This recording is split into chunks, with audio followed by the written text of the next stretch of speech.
मंडळी, स्टार प्रवाहावरील प्रेमाची गोष्ट ही मालिका लोकप्रिय मालिकांपैकी एक आहे. या मालिकेत तेजश्री प्रधान, राज हंचनाळे आणि अपूर्वा नेमलेकर हे कलाकार प्रमुख भूमिका साकारताना दिसत आहेत.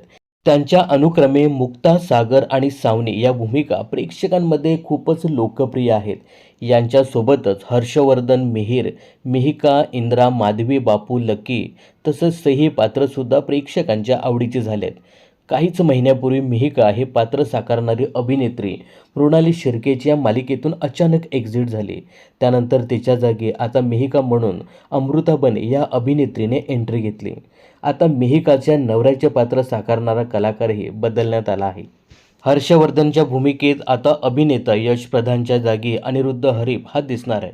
अनिरुद्ध मालिका आणि सिनेविश्वात दीर्घकाळ कार्यरत आहे. मात्र अलीकडच्याच एपिसोडमध्ये त्याची अचानक एंट्री प्रेक्षकांसाठी आश्चर्यकारक होती. मिहिका आणि हर्षवर्धन हे दोघे वाद घालतानाचा सीन अलीकडेच दाखवण्यात आला. त्यामध्ये अनिरुद्धची एंट्री झाली आहे.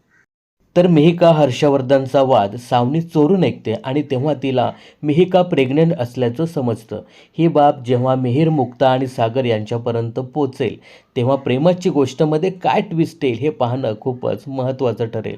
याशिवाय मिहिकाने हर्षवर्धनशी लग्न का केले ही बाब अद्याप मुक्ता, सागरला समजलेली नाही. तर त्यांना असाच गैरसमज झालाय की तिने पैशासाठी हा निर्णय घेतला आहे. तर मंडळी, हर्षवर्धनच्या भूमिकेत आता अभिनेता यश प्रधानच्या जागी अभिनेता अनिरुद्ध हरीप हा दिसणार आहे. याविषयी तुम्हाला काय सांगायचं हे कमेंट्स करून नक्की सांगा. यासोबतच प्रेमाची गोष्ट ही मालिका तुम्हाला कशी वाटते हे सुद्धा कमेंट्स करायला विसरू नका. मनोरंजन क्षेत्रातील अशाच फिल्मी अपडेट्स जाणून घेण्यासाठी चॅनलला सबस्क्राईब करा.